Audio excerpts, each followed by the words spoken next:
My name is Daniel Carter, and I want you to picture something before I tell you how my entire life detonated in a single Saturday night. Picture a man standing in his own kitchen at 11:47 p.m., still wearing the apron his daughter decorated with puffy paint hearts 3 Mother's Days ago, holding a plate of cold lasagna he'd made for a wife, who was, at that very moment, letting 2 strangers undress her in a stranger's bedroom while a third one filmed it on her phone. That man was me. And the most terrifying part of that night wasn't the betrayal, it was the silence. Because when your world ends, nobody warns you that it ends quietly. No thunder, no screaming, just the soft hum of a refrigerator and the sound of your own heartbeat finally telling you the truth your eyes refused to see for 11 years. I met Megan Whitlock in the autumn of 2013. In a bookstore on Elm Street in Cincinnati, Ohio. She was reaching for the same copy of East of Eden that I was, and when our fingers touched, she laughed, not a polite laugh, but the kind of laugh that makes a man rearrange his future. She had hazel eyes that caught the amber light of the reading lamp, and a small scar above her left eyebrow from falling off a bicycle when she was 9. I memorized that scar the way other men memorize stock prices. Within 6 months, I knew her coffee order, her mother's birthday, the lullaby her father sang her before he died. Within a year, I was on one knee in a rented tuxedo, shaking so hard the ring nearly rolled into a storm drain. She said yes before I finished the question, and for a very long time, I believed that yes was the most honest word she had ever spoken to me. We had 2 children. Ethan came first, in the spring of 2016, a wrinkled little thing with my chin and her stubbornness. Then came Lily, in the winter of 2018, born during a snowstorm so heavy the ambulance got stuck on Reading Road, and I delivered her in the back seat of our Honda with a nurse on speakerphone telling me to breathe. Megan looked up at me from that back seat, blood on her forehead and tears in her eyes, and she whispered, "Daniel, promise me. We'll never let anything come between us." I promised. God help me, I promised. And I meant it more than any vow I'd ever spoken in a church. The cracks didn't come like cracks. They came like weather. Slowly, then all at once. It started in the summer of 2024, when Megan befriended a woman from her yoga studio named Vanessa Holloway, a divorce, with a laugh too loud for restaurants, and a habit of touching other women's husbands on the forearm, a second too long. Vanessa drove a cherry red convertible and called marriage a cage with curtains. I didn't like her. I never said it out loud, because a good husband doesn't pick his wife's friends. But every time Megan came home from girls' night, she smelled like a different perfume, and her eyes had a glassy distance, like she was watching our living room through a window from very far away. In September of that year, Megan started suggesting things. Small things. At first. A weekend in Nashville without the kids. A glass of wine with dinner that became 3. A late-night confession that her therapist said she needed to explore parts of herself she'd suppressed for motherhood. I listened. I held her hand. I told her I supported her growth, because that's what loving men are supposed to say in the year 2024. But then on a Tuesday in October, and I will remember it was a Tuesday because Ethan had spelling homework and Lily had a fever of 101, Megan sat down across from me at our kitchen table, folded her hands like she was about to deliver a quarterly report, and said the 7 words that ended us. "Daniel, I want us to try swinging." I laughed. I actually laughed. Because the human brain, when it cannot process a thing, defaults to a joke. I waited for the punchline. There wasn't one. She slid her phone across the table and showed me a website, a private community called Velvet Compass, members only, $300 a year, with photographs of smiling couples in masquerade masks holding champagne flutes. She said Vanessa had been a member for 2 years. She said it was just a party. She said it would save us. I looked at this woman, the mother of my children, the woman who delivered our daughter in a Honda Civic, and I asked her one question. "Megan, what part of us needs saving?" She didn't answer. She just stared at the table. And in that silence, I heard the first crack of something I had spent 11 years trying to build. I said no. I said no the way a father says no when his child reaches for a flame. Quiet, firm, final. I told her I loved her. I told her I would go to counseling, to a retreat, to the ends of the earth, but not to a hotel ballroom with strangers and masks. She nodded. She said she understood. She kissed my forehead and went upstairs to bed. And for 3 weeks, I thought we were okay. That was my mistake. That was the mistake that haunts me to this day. Because while I was making her favorite breakfast and tucking our children into bed and writing her little notes on the bathroom mirror, Megan Whitlock Carter was buying a black silk dress, a pair of red-bottomed heels, and a ticket to a party in a private estate 43 miles north of our home. The night it happened was November 16th. A Saturday. The kids were at my mother's house in Dayton because Megan said she had a wellness retreat with the girls. She came down the stairs around 7 in the evening, and Daniel, I have to tell you, she looked like a stranger. Not because of the dress, though the dress was a stranger too. It was her face. There was no softness in it, no history. The woman who had once cried watching me teach Ethan to ride a bike was gone, and in her place stood someone wearing her skin like a costume. I stood up from the couch. I asked her where she was going. She smiled a small, tight smile, the kind you give a cashier, and she said, "Daniel, I told you, I'm going. With or without you." And then she walked out the front door.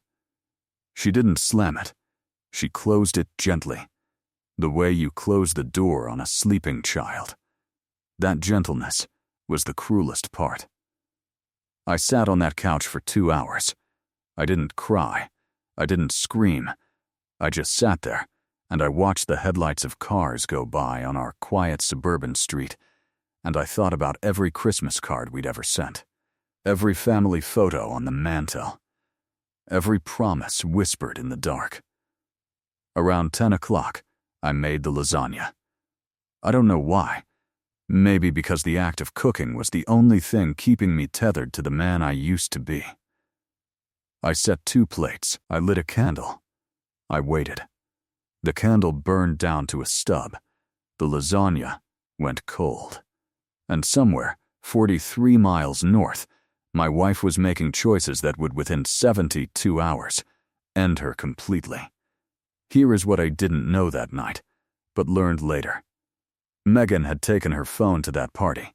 She had propped it up on a nightstand, in selfie mode, and she had recorded 47 minutes of what happened in that room, not as evidence, not as a confession, but as a trophy, a souvenir of her liberation. Vanessa had told her it was empowering to document the experience, so Megan documented it. And then, in a moment of staggering carelessness, she uploaded the video to our shared family iCloud account at 2:14 a.m. on Sunday morning, mistaking it for her personal drive, the same iCloud account where Ethan's school photos lived, the same iCloud account I checked every Sunday morning to back up the kids' artwork. I didn't go looking for it. I want you to understand that. I would have given anything not to find it. But there it was, at the top of the feed, a thumbnail of my wife in a room I did not recognize, with people I did not know. I will not describe what I saw. I will not give that video the dignity of words. I will only tell you that I watched the first 11 seconds, and then I closed my laptop, and then I walked to the bathroom and I was sick for what felt like an hour. When I came back to the kitchen, the sun was coming up over our backyard, painting the swing set gold, and I realized something that changed me forever. The man I had been on Saturday night was dead. He died on that couch. And the man who was waking up on Sunday morning, that man had a job to do.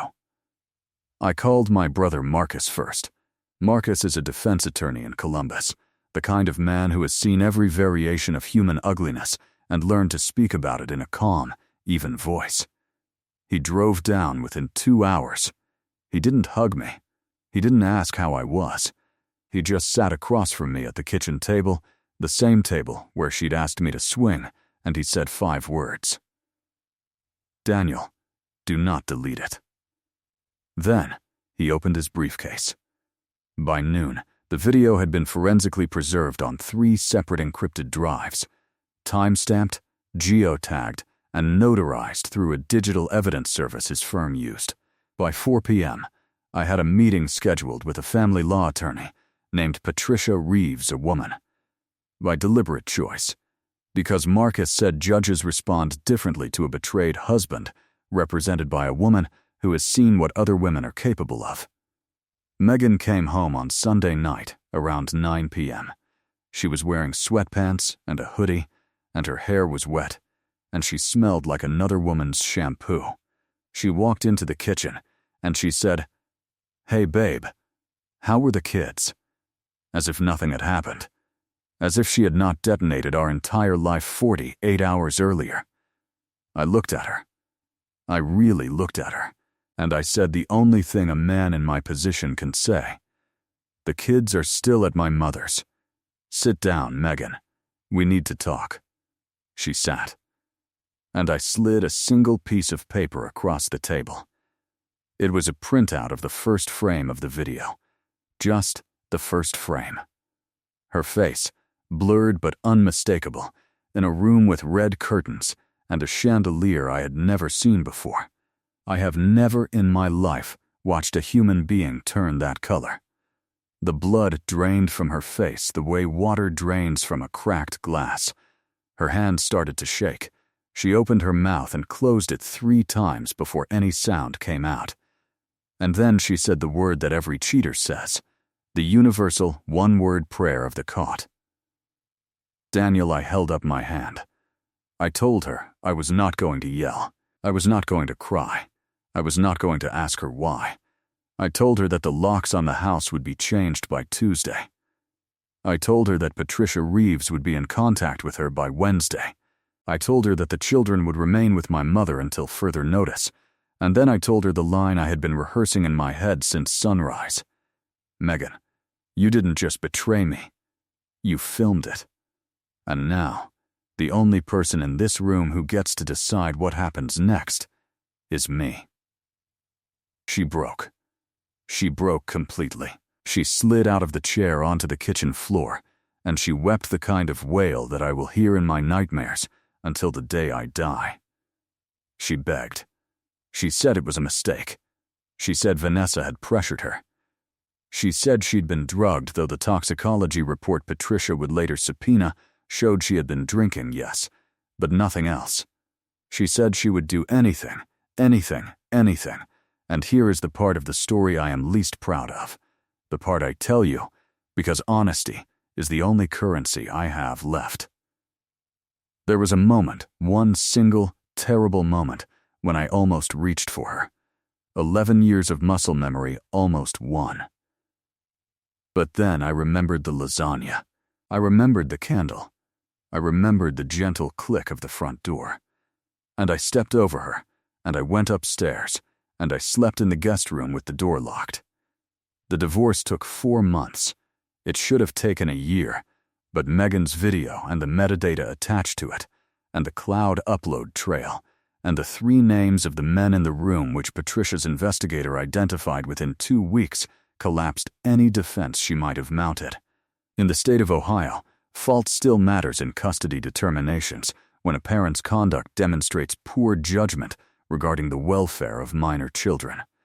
Uploading explicit footage of yourself to a family iCloud account that your 8-year-old has the password to because we'd given it to him to download Minecraft skins was, in Patricia's professional words, the most catastrophic act of self-sabotage she had seen in 22 years of practice. The judge, a soft-spoken woman named the Honorable Linda Caldwell, took less than an hour to deliberate. I received full physical custody of Ethan and Lily. Megan received supervised visitation, 4 hours every other Saturday, at a court-appointed family center. She received no spousal support, because the prenup we had signed 11 years earlier, a prenup she had insisted on, ironically to protect her independence, contained an infidelity clause she had forgotten existed. She walked out of that courtroom with her clothes, her car, and $41,000 from her personal savings. That was it. 11 years. That was it. Vanessa Holloway, by the way, the woman who had whispered all those poisons into my wife's ear, disappeared from Megan's life within a week of the lawsuit being filed. The cherry red convertible was seen parked in front of a different woman's house by the end of December. Some predators don't even bother to hide what they are. They just move to the next yard. The hardest part wasn't the courtroom. The hardest part was Ethan. He was 8 years old, and he was old enough to know that something terrible had happened, but young enough to still believe that love could fix anything.